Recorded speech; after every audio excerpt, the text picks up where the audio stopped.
केळवण म्हणजे केवळ गोडधोड जेवण नाही, तर असा एक अनोखा सोहळा होता जो ज्ञानेश्वरांच्या आधीच्या काळापासून साजरा केला जायचा आणि हे त्यांच्या ओवीतूनही दिसून येतं. नवलच ना?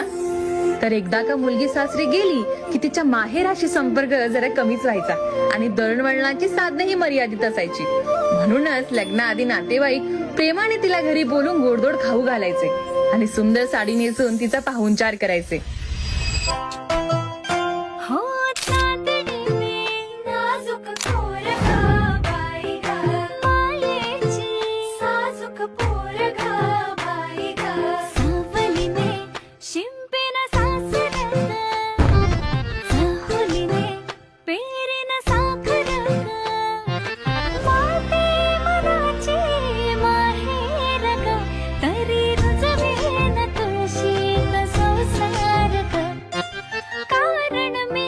केळवण म्हणजे